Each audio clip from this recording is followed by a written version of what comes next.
मोहम्मद फ़ारूक पूछते हैं कि मुफ्ती साहब, मुर्दा औरत को गुस्ल देते वक़्त सतर की हद क्या है, इसके बारे में थोड़ी सी वजाहत फरमा दें। भाई मोहम्मद फ़ारूक साहब, अगर मुर्दा औरत है, अब उसको गुस्ल देना है, गुस्ल देने वाली ख़वातीन होनी चाहिए, पहली बात तो ये है।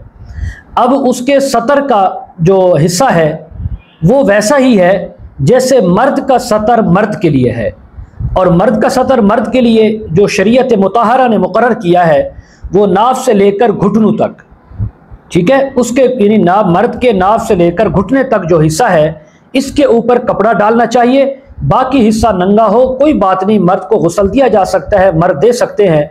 इसी तरह अल्लाह ने औरत के लिए भी औरत का जो हिस्सा सतर बनाया है वो भी नाव से लेकर उसके घुटनों तक है। तो इसलिए औरतें भी अगर किसी औरत को गुस्ल देना चाहें तो वो उसकी नाव से लेकर उसके घुटने तक इस हिस्से पर कपड़ा डालेंगी, इस हिस्से को देखेंगी नहीं।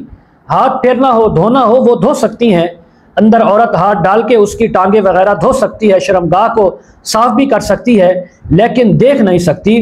तो ये है शरीयत का हुक्म, इसी के मुताबिक अमल करना इंसान को यानी अमल करना पड़ेगा।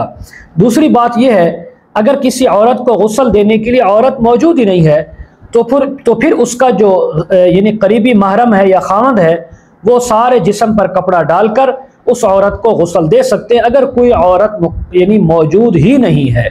अब उसका ज़ाहिर है उसको कफन दफन भी देना है, जनाजा भी पढ़ना है, तो करीबी रिश्तेदार जो होंगे, जो महरम होंगे, वो उसको गुस्ल देंगे, लेकिन पूरे जिस्म को देखेंगे नहीं, बग़ैर देखे उसको नहला धुला कर कफन पहनाकर उसका जनाजा पढ़ेंगे।